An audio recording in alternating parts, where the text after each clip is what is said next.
about our topic. Okay, I think we're live. Okay, so guys, today I'm super stoked.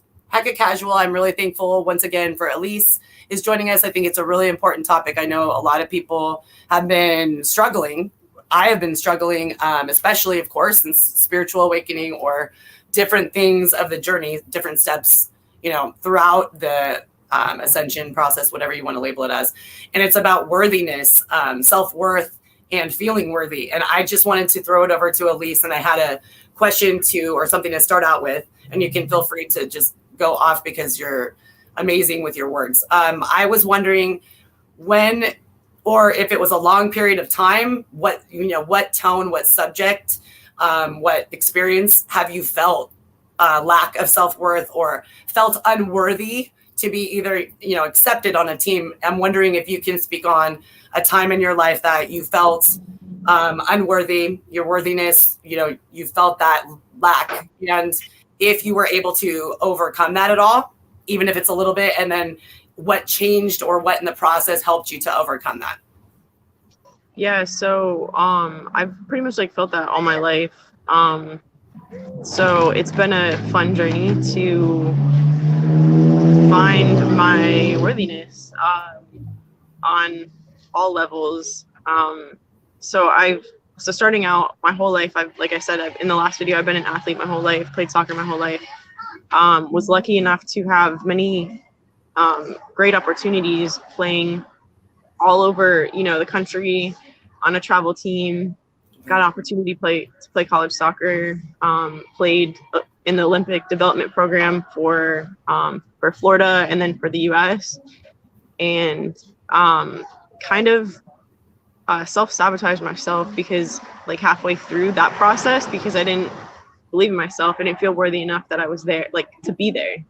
And even though my talent spoke, I couldn't feel worthy enough to mentally and spiritually hold myself strong enough to move on in the process. So I kind of would self-sabotage so many good things in my life, whether it was athletics, jobs, college, continuing on in college, getting a degree, finishing college because I went there for a few years, and just relationships, like we talked about, karmic relationships. So yeah, I mean, recently, going through, the dark night of the soul process of my life, I had to really sit with myself and find my light, find who I was.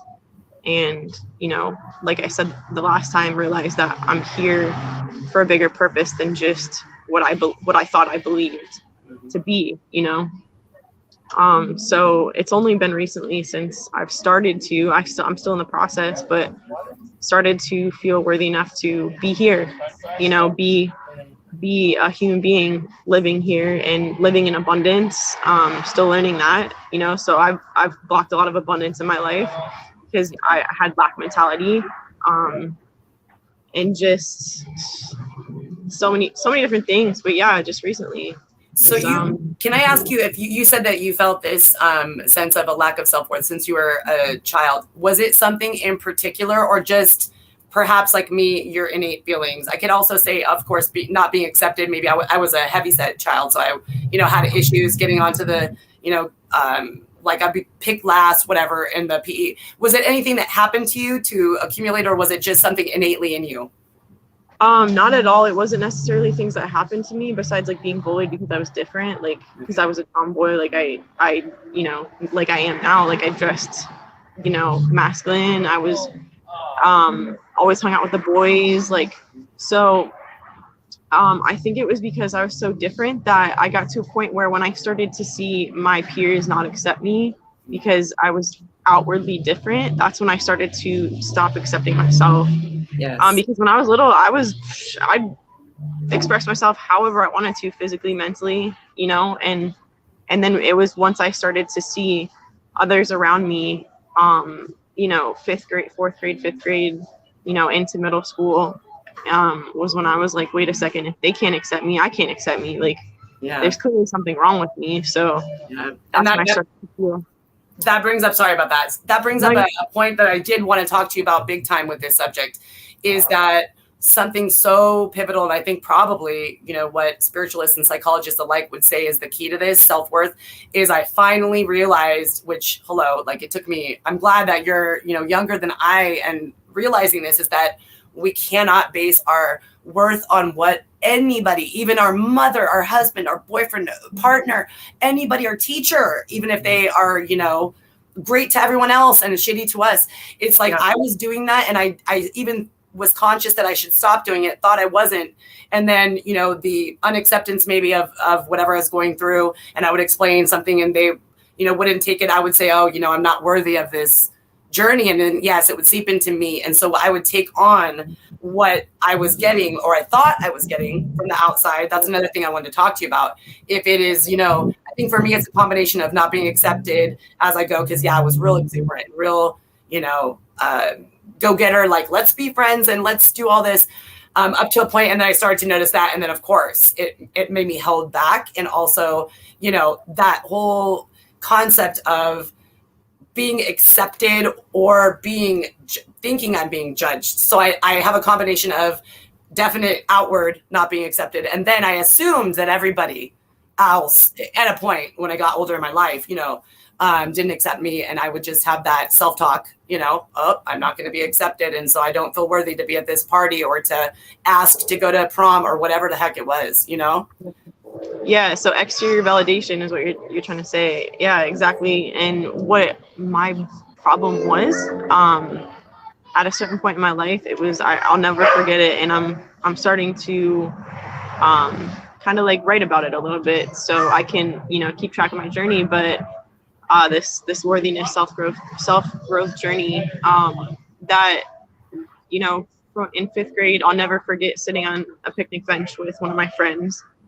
And I had said, next year you're not gonna recognize me. And she was like, what do you mean? And I was like, you won't recognize me. I'm changing my whole look. And she was like, what do you mean? And I was in 5th grade, so like it was at the point where you start shaving your legs, you know, you start to do like girly things and stuff. So I was like, I'm shaving my legs, I'm wearing a skirt, and I'm putting my hair up. And she was like, I'll believe it when I see it. And I was like, I showed up 6th grade, first day, she saw me and she was like, what the hell? Like, who is that? I was like, I told you. And just having to change my whole look and get into this feminine look is where I was like, I'll feel validated and accepted by other people. And if I, shout out to the people who continue to be themselves, but that was the point when I was like, I have to fit in, like I have to be like mold the the person that I want, that I know people want me to be. And that was like the biggest probably like the worst thing I could have ever done, because I moved so far away from my truth. And and that makes so much sense. And since you're a personal trainer, you might find this to be common. I don't know, but I did the same thing the first time. I've always been heavy set. You know, I'm generally, literally, my family's really big. Like I would at sometimes be upwards of 250 pounds, even in sophomore year. So what I did is right now I'm losing weight and I'm being healthy for myself, which feels great. But I did, for the first time I ever lost an abundance of weight, it was my junior year, it's weird, 3 times in my life. I do this and I lose like 60 pounds. So I lost it, and I did do that. I can remember thinking, you know what, I'm going to be able to just not worry and go to school, and I might get more friends if I XYZ. And for me, it was lose weight. For you, it was, conform to what they wanted. And I was doing that at that point. I should have obviously lost weight anyway, because it's to be healthy and to be for yourself. But at that time, that was my mindset. And it's like, looking back now, isn't it neat how you can kind of see that you are able to be a free expression right now. And then looking back, you can see, or at least be vulnerable enough to say, hey, I was doing that because I had no self-worth because of other people telling me, or implying I should be a certain way. Even by your friend, that's a good story. I appreciate that. Even your friend saying, I'll believe it when I see it, that makes you feel like shit. Maybe this change has to go because I'm not accepted or whatever. There's obviously a stigma about me or whatever, Yeah. And people in high school, like, because I still live like in the area near my high school, and people see me and they're like, who the fuck is that? And I'm like, I'm me now. Like, this is me. This is who I truly. And if you go on my Instagram, like, you see that last picture that I ever posted, it was like like 8 years, 6 to 8 years ago. It was with my hair super long, like super girly, like That's beautiful, so but you look hot now. I'm sorry, you look hot. I think that's beautiful. That you look hot. You have a swagger, and I'm just saying, I'm a very honest person, so I'm just saying I think it suits you, and you are glowing. Like, and I was wondering, is there anybody that says that, but also says, "Hey, dude, I am so much happier for you," or "Right on, rock yourself"? Like, do you run into people like that from high school? Yeah. Well, I mean, like the ones who matter, yeah, but the ones who were just like acquaintances, or I just saw them in the hallways. Like, I don't waste my time to even talk to them, but like the ones who do matter are like, you fucking rock that, like the exact words that you said. Like you own it because it's you, so that brings up a good point about people who, do you find it to be more detrimental if you feel unworthy around people that you truly care and have a bond with, say your sister, your parents, someone like that's real tight with you, compared to strangers, or it's the same? It's kind of the same. It all like falls into the same category. Like, it is what it, like, no matter who it is. And it doesn't really make sense, because you'd think like you'd care more about what your family and whatever thinks. But at the end of the day, it's just, if an exterior person thinks otherwise, it's just all like, it all falls under the same category for me. So I agree.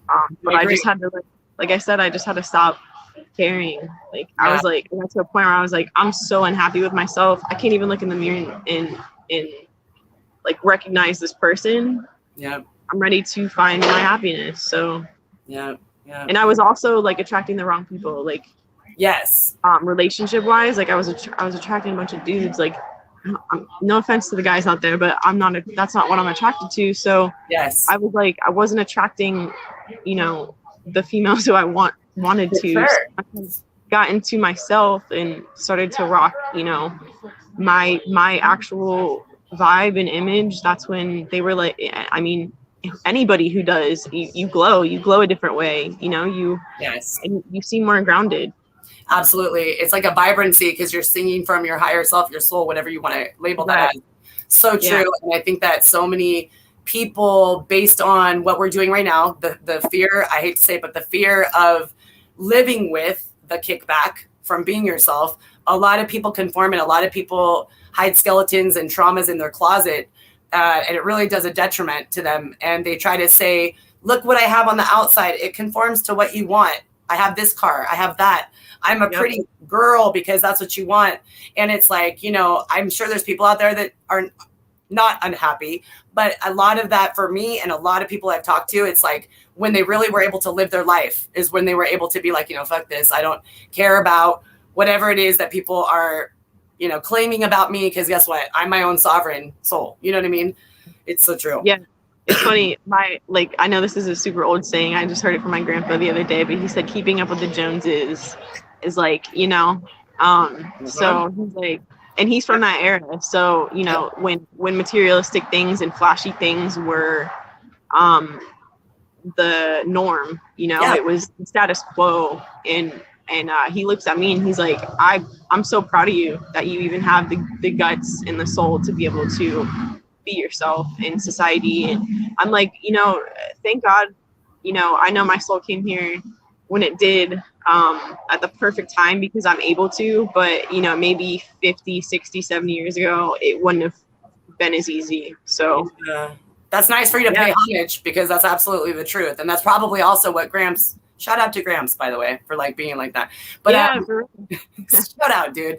Lots of love. So like, honestly, I think that's true. The times definitely are changing. They're not what we need them to be. Let me just say that, I'm big about that, but they're changing. And so it's probably even more profound for him. But yeah, about keeping up with the Joneses, my mom says that all the time, because she lived down in Southern California when I was young, and we were poor, eating bologna sandwiches, all this, dad working 2 jobs, her.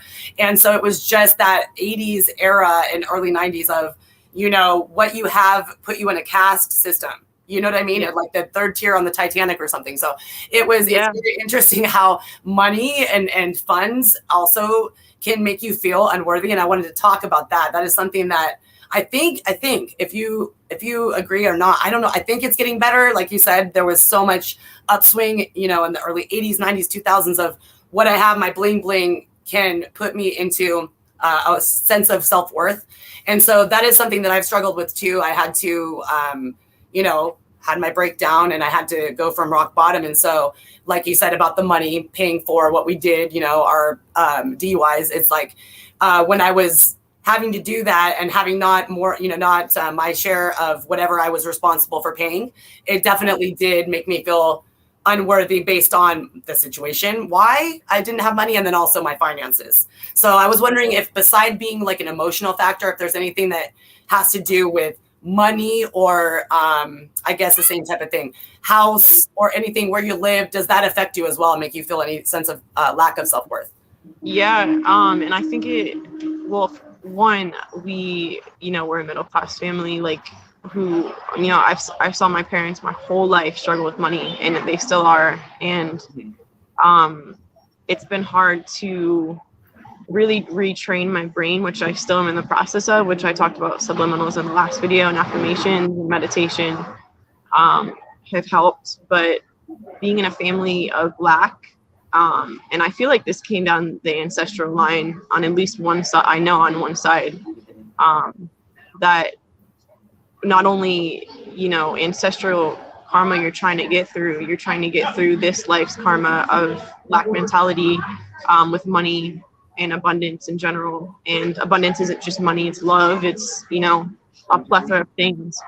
So it's been really hard, and I'm still working on it. Like, I'm still trying to realize that we, since we were created by Source, by God, who created this planet where there's an abundance of beautiful things on this planet, you are abundant just as much. So being alive, right? Yeah, but you're so right about that. That was such a good point that you made about, we not only have all the, hundreds, thousands of years, whatnot, of this genetic line of ancestral DNA karma. Yes, a lot in itself is this life, what we've done, at least me, you know what I mean? And what has gone on. And so that is a lot. And then you add what the factor your point was, then you add the fact that we did, in my opinion as well, choose to come down here at this pivotal point in order to show this vibrancy, this new way of really truly living it's good. And so that right there adds another element of negative feedback that we can feel. And I guess it's what we choose to do with it, right? And what we choose to put on ourselves as someone else's cast judgment. So yeah, I just don't know how to tell you. And I know that I don't know how often I speak on this on my channel. So I'm so, again, grateful for these conversations, like from the bottom of my heart.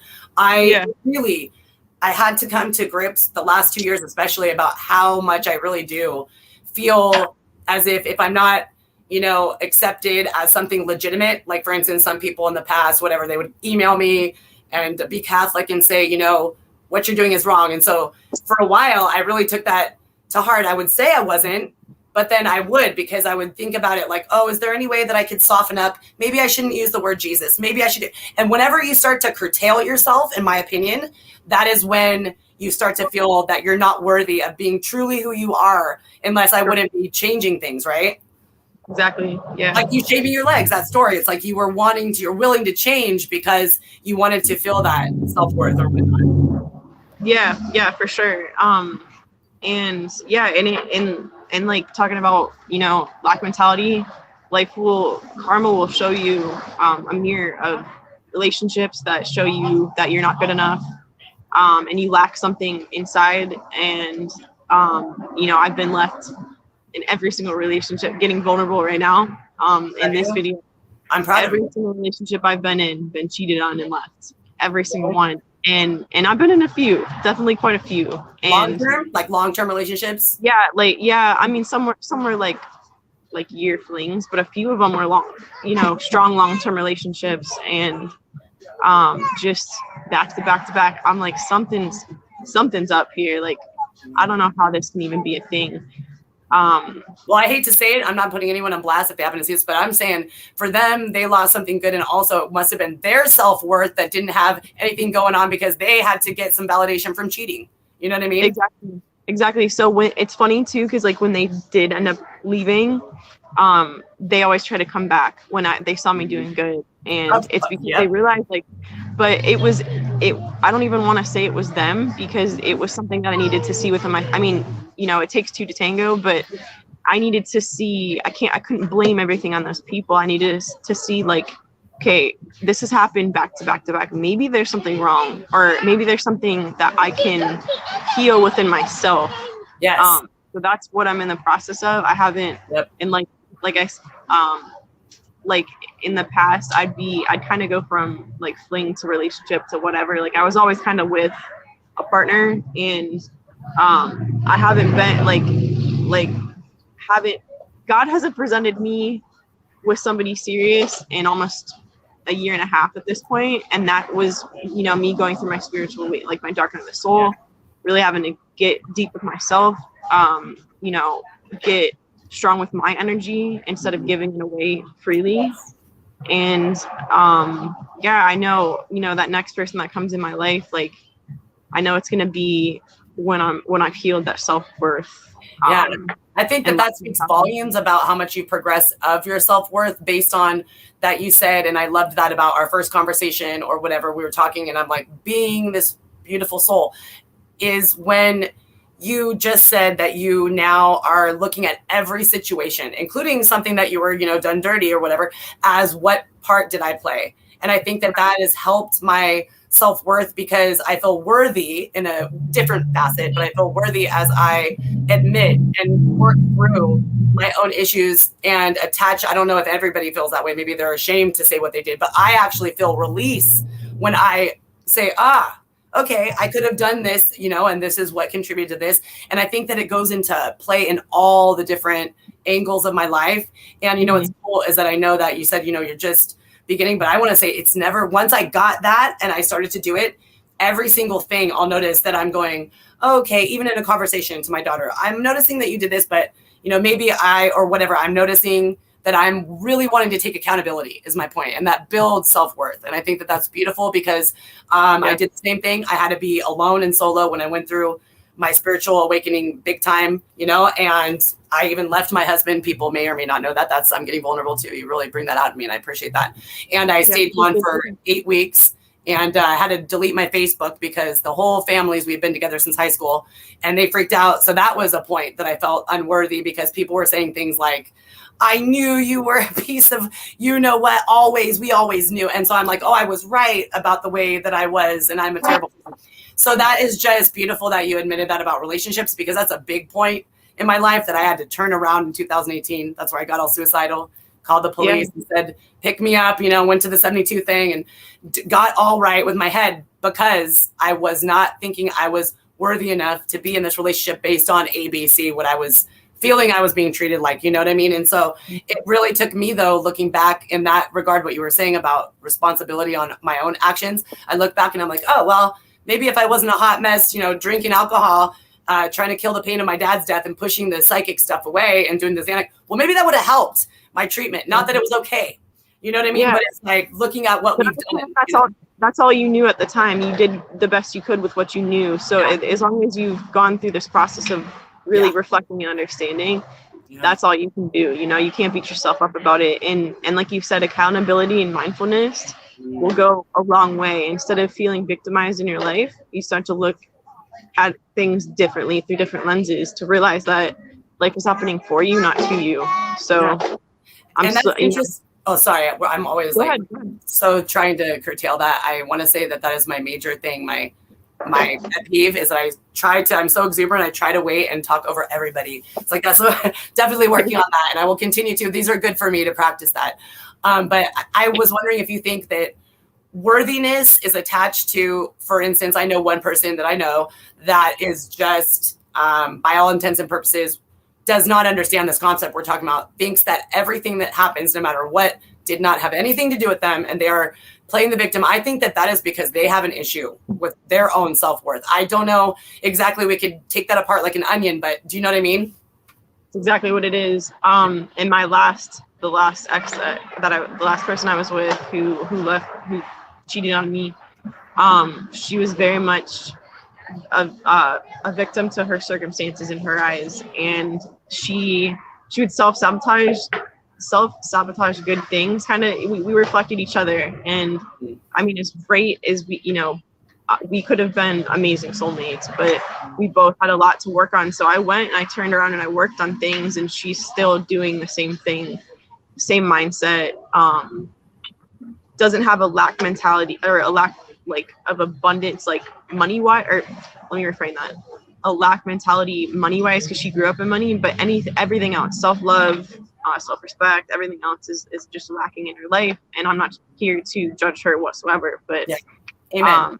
That's what, that's kind of what is stopping her from good things. And like I said, I had to turn around and find that within myself, because it's time for me to start a different journey in my life. I've learned enough karmic lessons and gone through so many karmic cycles, yes, that it got to the point where I had to go within, and I still am. Like, I'm still trying to heal and be mindful of a lot of things in my life, and just be mindful throughout the day of each interaction. And yeah, that's all it is about. And I mean, there's gurus out there that will say that no, this isn't the thing. You have to get to a point where nothing's ever going to bother you again. I don't feel that is true. That's just my own intuition. I think we're going to be working on this. I think it's a good thing, and it elevates higher to be more compassionate. One thing I struggled with, and we talked a little bit about this, and it's getting better for sure, but it was hard to see people stuck in the same place as you move on, as far as like realizing kind of good, even if we call it psychological, not just spiritual, realizations. Is that hard for you, or was that hard for you, for her or anybody else, to see kind of stuck in that either victimized or another pattern of feeling, unworthy as you go on? Because it can work as someone you love too. Like, let's say, I don't know, my cousin or someone, if they're really down on themselves and feeling, unworthy because of something that they're being traumatized from, or whatever it is, I feel just the same, like, I just wish I try to change. I wanted to in the past, try to change people in a good way. And now I just realize pulling back and working on myself, obviously, is the only thing that you can do, and encourage that person. And then that person, really nothing you can do. On the other flip side, if they're just completely victimized and won't see anything but their own misery, you know what I mean? So did you ever find that it's hard to watch other people kind of? Absolutely, yeah. My parents still go through it. Like, they still, they don't know. I don't think they know how to take accountability for their energy. They're not mindful of their energy that they bring, and just the energy they carry every single day. They're not very mindful people. They kind of cruise along on cruise control. Yeah. And I mean, many people do. I did for so long, so I can't judge them, but it hurts to see that and not be able to change anybody. Like you said, it's you just want to kind of shake them and wake them up and change them for the better. But at the end of the day, that was a lesson I had to learn as well, is I can't change people, but I can accept people. So really true. And that's hard. And I'll piggyback off you. I thought that was cool. We've talked about, we love our parents, but my mom, her thing is blame shifting. And it is like, she definitely is a victim with a lot of things that she suffered as a child. And we talk about, but then when it comes to something like, I don't know, you name it, her having to download an app on the phone and her can't figure it out, well, it's just because, it's always like, just, whoa, I'm victim. And that's the one I was trying to describe, that example of, I just want you to learn that you don't have to always, and she also gets angry. Like, for instance, my dad passed, he had cancer and it developed over it really did, over weeks. I mean, so she's like blaming the hospice. And I'm like, Mama, he was terminal within 15 days. Oh, I'm going to sue that hospice. She was like that. And so it was hard for me. And that was in the beginning of where I was trying to ascend. And I was really figuring out my part in a lot of things and figuring out, I don't think there's anything to sit there and play victim, blame. What does that do? If the hospice or someone's not accountable, it gets you nowhere. You're like treading water, Yeah. And I try not to be too religious, or take, because at the end of the day, we're all talking about source. But with, Jesus Christ, he talks about, somewhere in the Bible, talking about being proactive instead of reactive, because being proactive, gonna get you somewhere. Being reactive, we can sit around all day and complain about things, but it's not gonna get you anywhere. And yeah, no, I could talk about Jesus all day. I'm the same thing. I'm not religious because of the fact that I think that throughout history, it's common to say this, but it's really true for me. Throughout history, I just feel that they have picked and choose and taken out books of Thomas and all this thing out of the Bible. And I feel like there's a little piece of all religions that really are saying and speaking to the same higher power. But funny, it's not funny. It was profound, dude. I have to talk to you about that. And we could maybe talk about that because I've been hesitant, just like the UFO thing, to come out and do a whole video about it. A big part of my spiritual awakening that, to be honest, the first 10 days freaked me out beyond anything.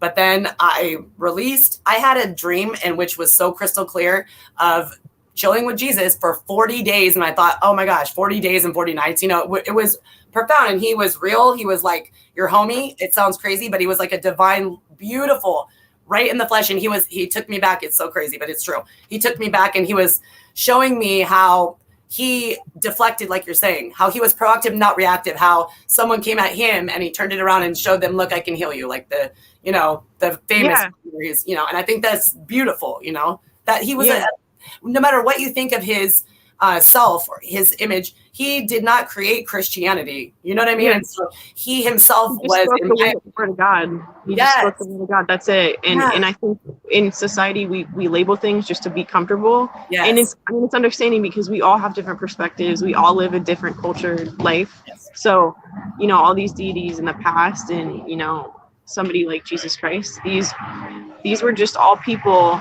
different types of people who were just speaking the word of the one God, Yes.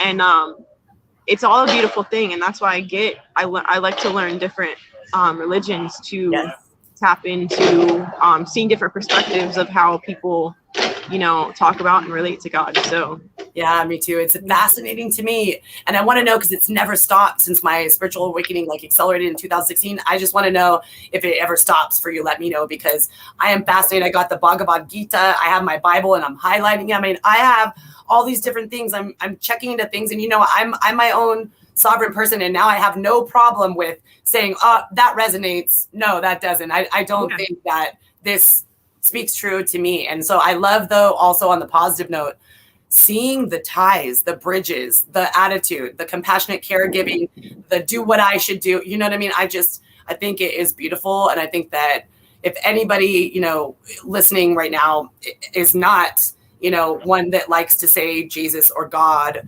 or anything like that, I really truly feel like, okay, just look at it mindfully then about a person who is just trying to be kind to people who a lot of people like lepers weren't kind to. I mean, that's a small example. He's trying to feed people, make water and what, so it's just, I feel like a lot of times, the message behind a person gets, misconstrued. And it's like, I wonder, there's so many passages in the Bible, but after this, I should go in and look and see if there's anything about what Jesus might have said about self-worth, about worthiness. You know what I mean? Yeah. Because he was, a lot of people looked down on him and people thought he was crazy. And, he had to hold that. He couldn't find validation outside of himself, because if he did, he'd feel like literally this big. Amen. So he had to find that and realize that he's here for a bigger reason than just his ego, what his ego thinks or what people say about him.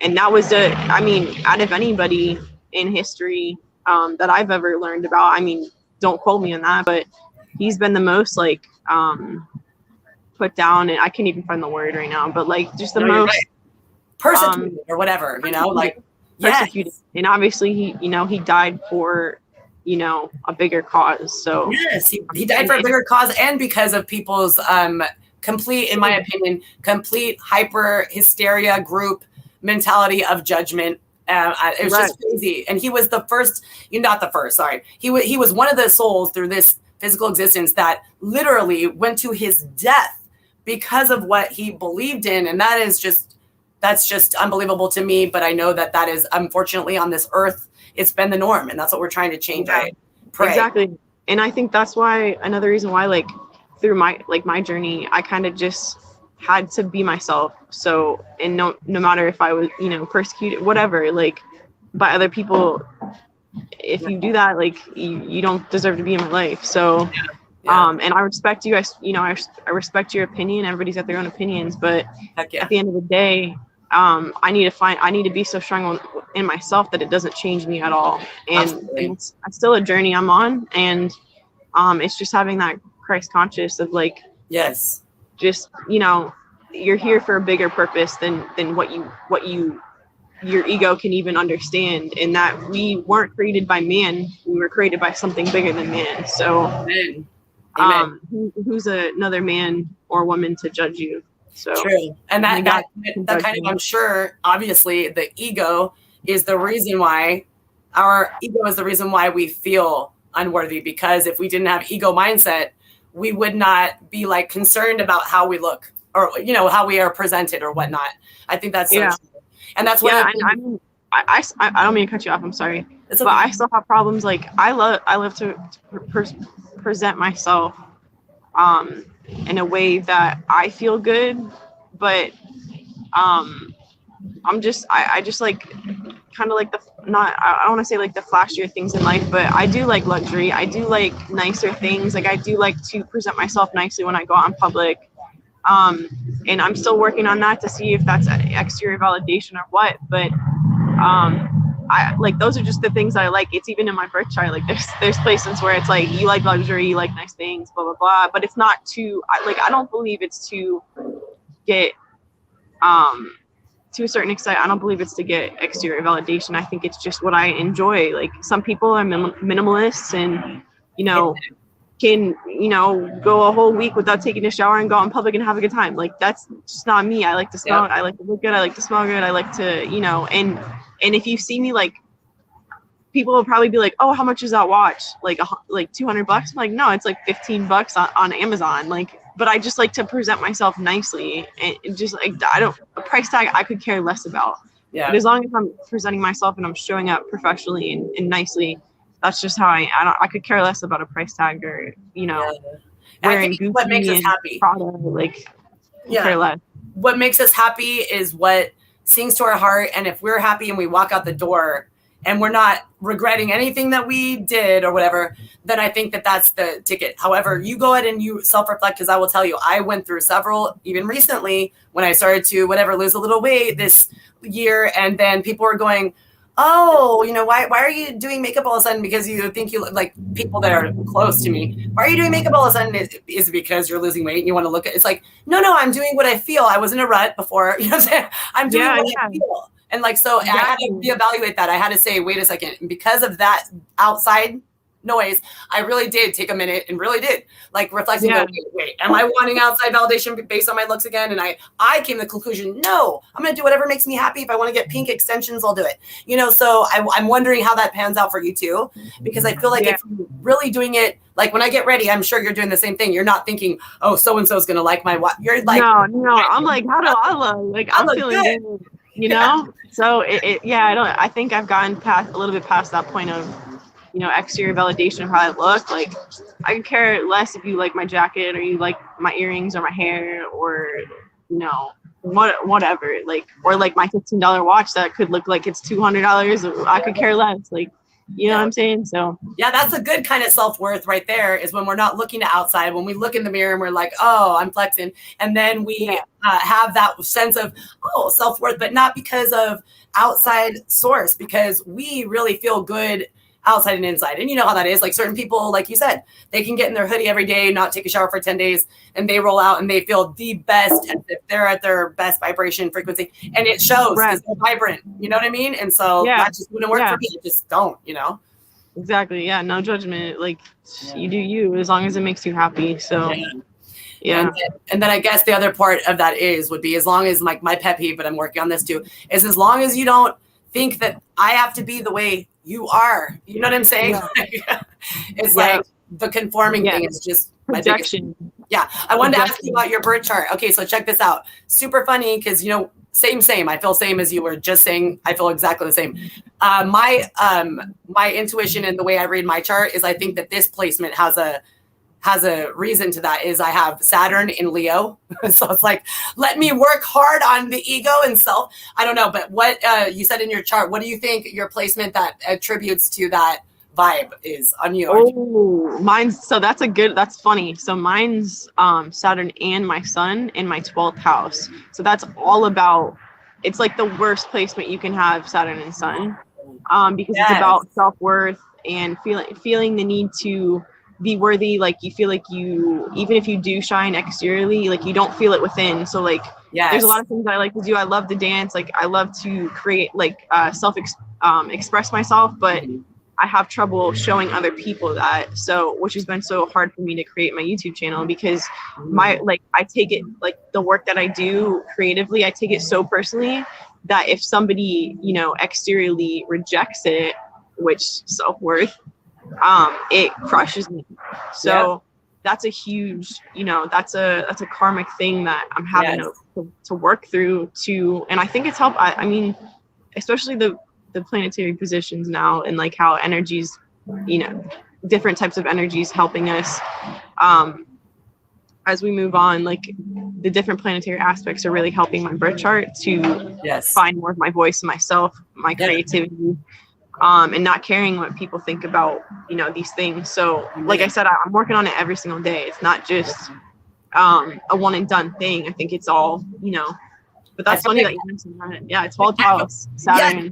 I know. I feel like giving you an assignment, but I'm like, no, put the pressure. But because our, Neptune, our planet is going to be still in Pisces. I think it's more a year and a half, something like that. But that is, I think, so advantageous aside from everything else that's going on. Saturn moving into Aquarius, all that stuff. I think, and my Saturn's in Aquarius too. So that'll be next year, or end of 2023 or 2022. That's something like that.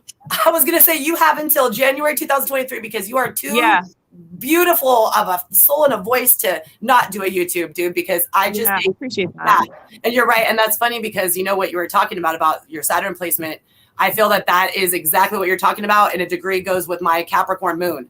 It just is such an oxymoron, because it's like that whole vibe with my emotions, and I'm like, oh, I can't, So I looked up Pisces Sun, Capricorn Moon, and it's a contradiction. It's like you want to do this thing, but then you're water, but then Earth kind of contradicts it, and I'm with like me, slapping myself on the hand, like no, and it's like you like want to. It's like stop and go, forward and reverse. So true. Where do you know where your Mars placement is?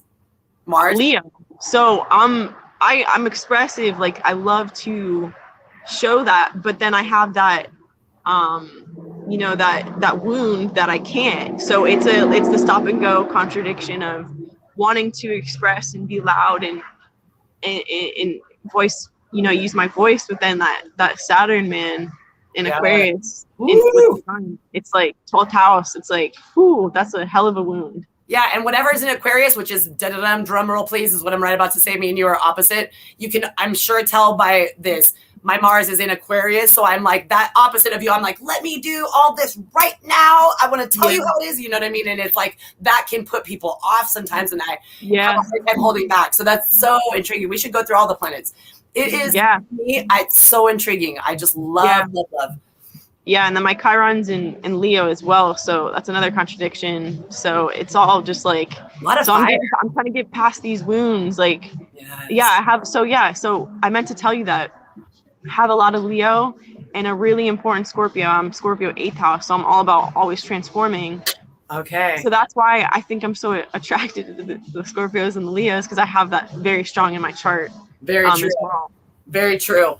So that is amazing. And I think that, Chiron, the divine healer, man, it's like some of the aspects that go down, especially since 2016, I can feel it. I'm like, what's going on? The wounds just are festering, and then I go and I'm like, okay, that's what Chiron wants me to work on. You know what I mean? It's unbelievable. It's unbelievable and beautiful. I think that is intriguing, because I can see that the different placements, a lot of people are like, oh, it's just your sun sign. And that's what is kind of, I think, holding people back, some of them who are scientific skeptics or whatever, to understanding that, no, there's not just 12 different people in the world, you know what I mean, types of people. This is like legit. There's just like a facet that goes on and on, because people say, oh, you're so kind of loud and aggressive for a Pisces. And I'm like, well, Mars and Aquarius, this, that's that. First house. What's your rising? is Virgo. So that also is a very interesting one because it screws me and then screws me at times. Like I'll be more careful because Pisces are, at least I'm like sometimes too reckless or jump before I think. And then Virgo is like so planning. But sometimes I do feel like a Virgo, especially during Virgo moons or the Virgo season, where I will hermit crab it out, like the hermit card. I'll just pull back and just like my mom, just be in like a corner of the room, you know, with their little glasses and her book. Like I just don't care about the rest of the world. I want to reflect and, you know, all that good stuff. What is your rising again? I asked you and I can't remember. So mine's Aries. So Pisces sun, Sag moon, Aries rising. So people see Aries and Sag more than they see Pisces in me. Yeah, I totally saw Sag. I don't know what I just did. But that's beautiful because I thought, oh, I liken them to the magical, like, yes, you know, thing. But that makes so much sense, though. Now that when you told me, I'm like, oh, okay, I get it. Yeah, the need for freedom is absolutely me. Like that Sagittarius, like physically needing for free and spiritually, I mean, and mentally. But when I meet people, like they say you're rising, when you meet people, you know, new people, they see you're rising, which is like absolutely, people see Aries, like they see fire, like they see loud, and I'm not saying like, just like energetic, loud, beautiful. Energetic, yeah, that's what I want to say. Like not loud and obnoxious, but energetic and high vibed and high energy. Yeah, so that's what the hater nation would call us. But you know, you know, I like that. I like the other description. But yeah, no, fire. That is so intriguing because it's interesting. My chart is dominated, which is weird, by water and earth. So I just feel like it's always a walking contradiction. But it's funny because water and fire also a little bit is a contradiction. Oh, yeah. It's like, you know, can burn on top of fire, but then put it out, you know? Put it right out. Yeah. Yeah. What's your Venus? Is in Aries. So, right. So that's why it's like funny rising and it's like, so love. My exes. Like, ooh, I don't have a problem saying you're sexy. You know what I mean? Like, it's like, I'm all about that. Yeah. So I think Aries, Venus, like, I don't want to jump to conclusions, but I think it's more of more of a fun loving in relationships, like not want to take things too serious too quick. And I'm the total opposite. I'm Capricorn. So I'm like, we got to get down to business here. Like, what is it? I'm all or nothing. Like, I need to, you know, very earthy of like. You get out the contract. You're like, look, I want to know ABC. Contracts here. You're like, where do you stand? Yeah. So, yeah. So it would like, it as fun as it was. Because she was a Leo sun, Aries moon, Aries, Venus, Scorpio rising. Woo! Yeah, so I had everything that I like loved, but just like it was like birth charts perfect, like everything worked out perfect, but she just couldn't get her shit together. No offense, shout out to her, but like shout out, strong woman, dude. Dang, that is a strong, like those are some heavy hitters. Oh hell yeah, yeah. So my Neptune, I'll ask you, my Neptune is in Sag. So like, and I'm wondering how is it for the Sag moon? Is it just, I think that it does give us like the Neptune, it gives us the more essential, like a mystic quality, you know? Yeah. I don't know if that's like the aspect of my chart that gives me that quality, but Sagittarius, like, cause when they hear Sagittarius, they're like, oh, that's non-committal. Cause like the video that I sent you of the astrology guy, if you guys ever want to check out your information, look up the astrology guy on YouTube. He's awesome. That's what I'm gonna totally check it out. And I've never heard of that one. Yeah, so thank you. But he's huge. He's pretty well known. But long story short, he had said of the video about Pisces sun, Sag moon, and because he was going through all the Pisces signs with your moon signs, and he said how, you know, I'm very like non-committal, and once I, you know, whether it's committing to something, you know, scheduling something in the day and then I want to pull out of it, like kind of feel like that sometimes where you know, I make plans and then don't want to follow through, but I don't want to hurt people, so I still do. Yes. Sort of thing. But then I'm like, I had posted, I'm like, but I'm Capricorn Venus, so relationships, I'm all about commitment and being there for, you know, the people that I love, whether it's friendships, intimacy, family, like whether, you know, any of that. So yeah, that makes sense though, because of the Sag moon. As far as like the Sag, you know, that independence need, that for Sag to be kind of free, as far as like nothing chaining them at all. Like, but also I was going to ask you, I really truly feel that I'm like that too, as far as the commitment thing. Like I try not to be flaky. Like that's why I'm so, kind of weary about it today, like, so do you think that your Pisces sun placement has a little bit to do with that too? Yeah, because it's emotion. So if you're not feeling well emotionally that day, it's hard to commit to something. I mean, any sign, but really for a water sign, it's hard to, if you're emotionally and mentally not there for it, it's hard to show up, in the best way you want to. That'd be like them booking a wedding for us to come to on a Sunday. No, just kidding. You know what I mean? It's like, I mean, things come up and it's scheduled and then you show up. I hate that when you're like, oh man, I'm supposed to be really like pumped, but you just, Pisces, I wish that anybody who's not watching this who doesn't have strong Pisces placement, it's real. Like we live in this water. You know what I mean? It's really real. It's very real. And I mean, we are the last water sign, so we're a little bit more we're like the grown up of the water signs. Yes, I was gonna say cultured. I'm like, I don't know what word I'm looking for. Yes. Yeah. Mature. Yeah. I think that would be like the best, because I don't want to like be like say like we're inferior than any other sign, but like we're just more of like the grown up of the like evolved. Yeah. Evolved. There we go. Evolved. Because we have said to gone through that karmic cycle of already had lived a Cancer and Scorpio. And so they say that Cancer is the very first. And so that's why, in my opinion too, as a, very novice astrologer, but I think that Cancer, if I was going to rate them, Cancer has less comfortability expressing themselves emotionally to a lot of people. Scorpio in the middle and us, I feel like it's easier, at least for us, to get down and say, this is the emotion, this is what's up. Cancer crab is like, I'm pissed and crabby and I'm going to go back. Scorpio is like, I'm mad, I'm going to sting you. And we're like, hey, well, let's go swimming for a minute. And I want to tell you about it. Isn't that funny that you said that too? Because both of those signs have some sort of protection, but we don't. We're very, as a fish, you don't have the protection to bite back or pull in a shell or sting back. It's kind of like you're just vulnerable, like you see what you see is what you get kind of thing. And that's not for all Pisces, but I'm just talking about like the general meaning of the sign. I agree. I relate to that. I think that is actually a beautiful way to kind of, that's why I love that the animals are associated, or the, symbol. I think that's so true. And to bring up a rapper, because you bring up one last time, there's this, he's passed away now, but from the Bay, and it was years ago. It's Andre Nicotina, and his song is "I'm a Pisces, but I'd rather be a killer whale." And it's like, that's that whole thing. Like, he's like, probably like, oh, I don't have no shell and no stinger. Like, so I love that.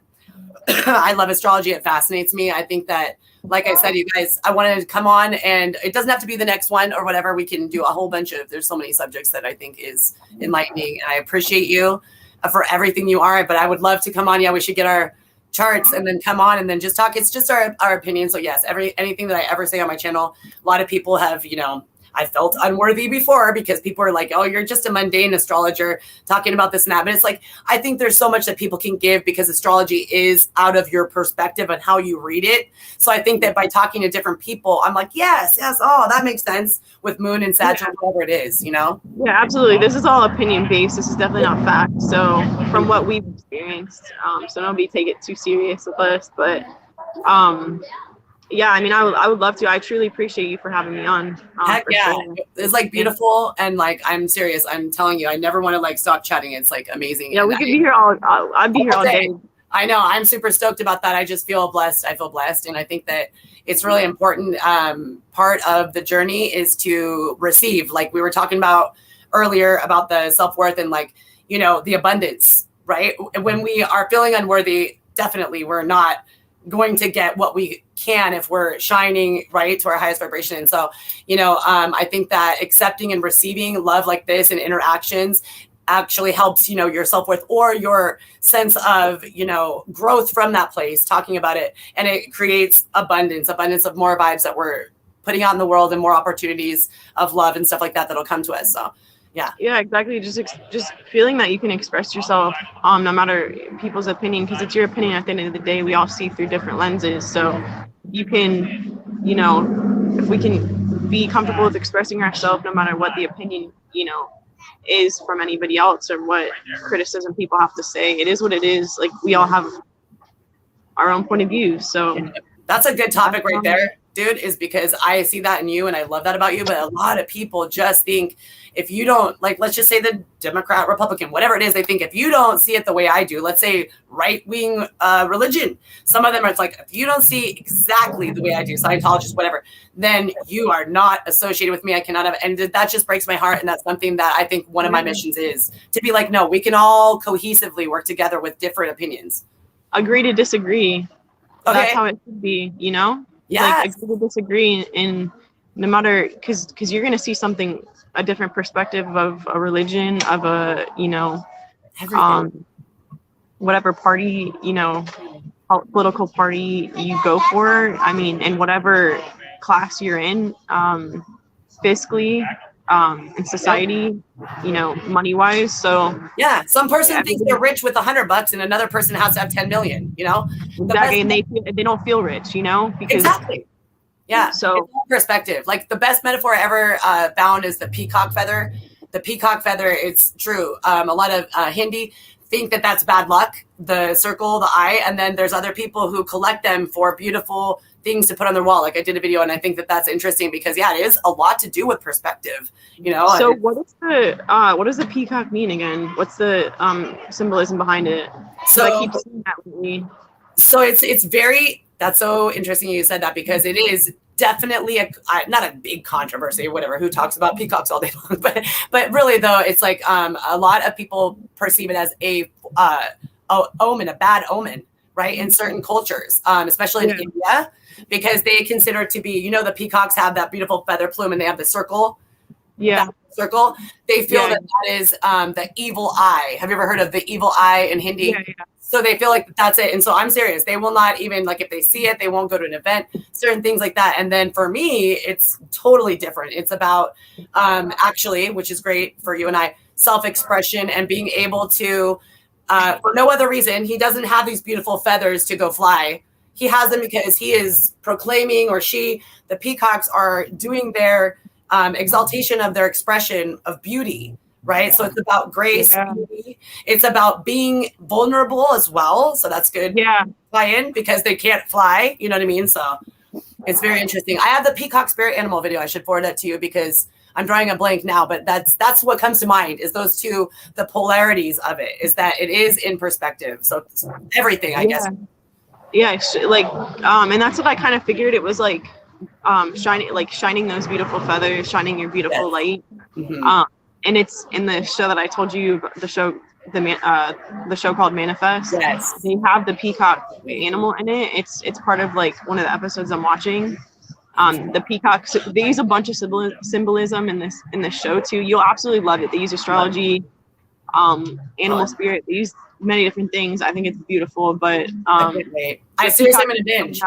I can't wait to watch it. And I love that. Don't you? When you see little Easter eggs in shows now, I don't know if you do this. Do you ever go back, like you saw a movie 10 years ago and you loved it, but you'll see it now and you're like, what? Harry Potter. Check it out again. Haven't seen it in a long time.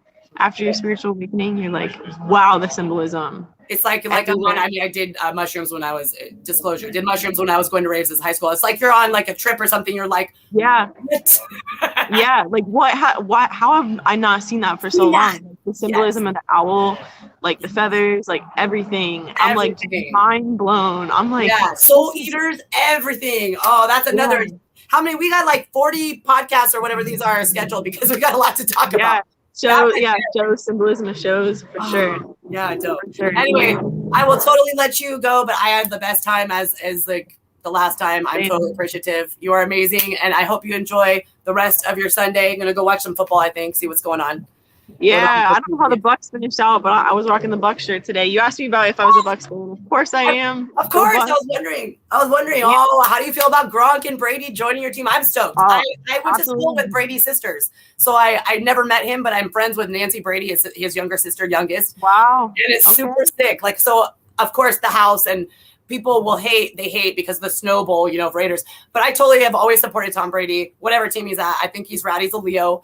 He's just cool stuff. And so, he was battling back. I'm very curious to see what happened with that game. I'm like, ooh. Yeah, it was interesting. It was close when I left the house. What was the score? They got the game on inside, so I might check that out real quick. But yeah, you go and have fun and find out too. For sure. You take care. Okay. Have a Bye, good you Sunday. too.